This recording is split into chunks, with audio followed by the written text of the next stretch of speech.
Most little girls dream of being ballerinas and princesses. But Anna Sui says she knew she wanted to be a fashion designer since she was 4 years old. And she's been able to realise that dream.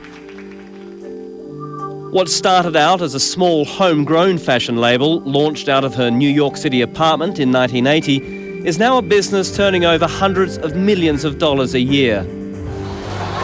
It's still a private company, but has grown beyond clothing to include cosmetics, accessories, fragrances, and a range of licensed products. There's even a Barbie doll. Today, Anna Sui products are sold in 30 countries. I met up with the American designer in her Hong Kong boutique and asked her what breeds success. Is it luck? Is it creativity and focus?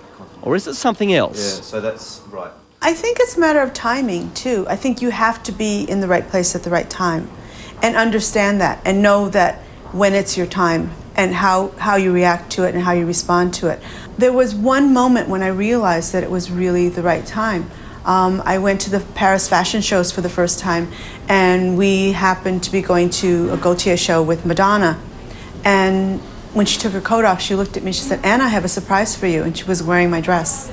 And that gave me so much confidence to realize that someone that could have anything was wearing my dress. You've been quoted as saying that you couldn't even balance a checkbook when you began all those years ago, but you do have your Chief Executive Officer, Michael Pellegrino, doing the numbers.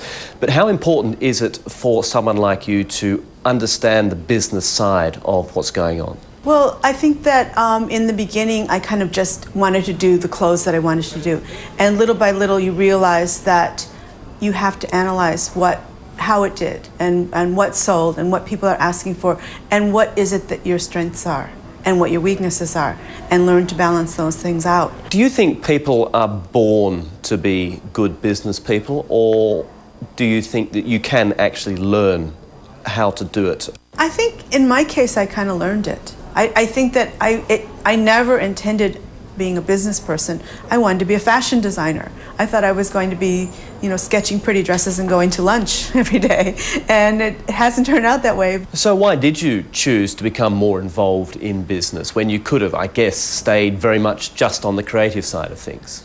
I think I got really interested in it. I think that that was just as creative as designing the clothing. So it's something I grew into, and I enjoy just as much. Do self-made people like you actually retire? I think about that all the time, and I have this fantasy that I'm going to work at a museum someday. I would love to do something like that. Why a museum? I love research. I love learning about new things, and I love learning what's behind it and behind that and behind that. So it can go on, and that's what I do every collection. So why not do it in a different way at a museum?